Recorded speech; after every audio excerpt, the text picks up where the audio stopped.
So just showing this outer door setup. The outer door has a motor here, and it also has a push button trigger and a electromagnetic sensor.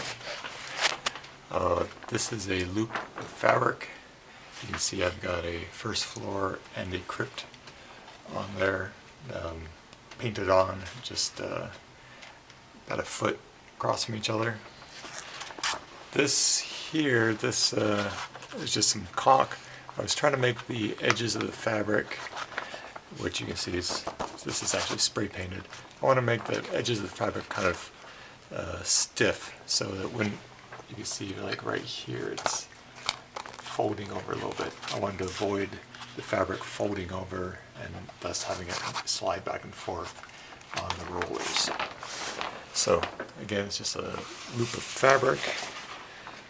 This chain here is actually just serving as a counterbalance, because when we get to the wall, brick wall, this is just batting here that I've glued using caulk. I've glued this onto the fabric, and the entire backside is this batting, but that caulk turned out to be pretty heavy. So I have non-caulked, half the wall fabric loop is non-caulked, the other has a lot of caulk, so I needed the chains to kind of counterbalance the weight of that glue.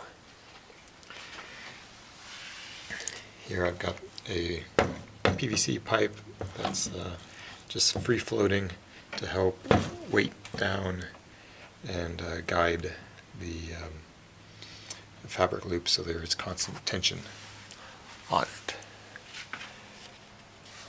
Here I have, you see the wires are slack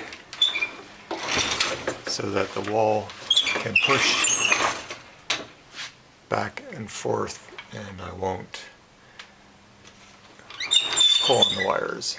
You see the roller working there. Okay, other side. So the front side of the wall is here. You see a wood panel and the button and the roller. And then I just put some cardboard here. I wanted to make it light. So cardboard, the first floor, is hiding the fact that there is actually a loop of fabric behind the door. So the door itself is about 4 inches thick, and the loop of fabric is on the inside. So here's a better shot of that. You've got the cardboard on the front side and the fabric loop on the inside. You don't get to see the inside because the outer door closes first, and all you get to see is what you see through the window, which should be just first floor. Now that's looking a lot like fabric because the lights are up, but when the lights are down, that looks like wood.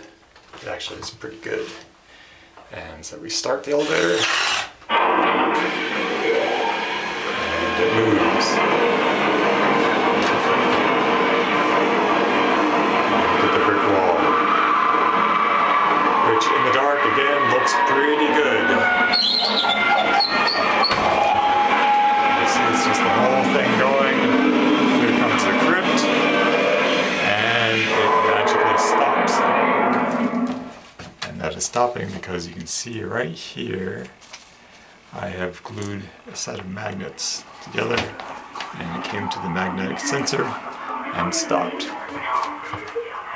So in just about a minute the motor is going to advance again and will stop at this magnetic sensor, which is at the first floor.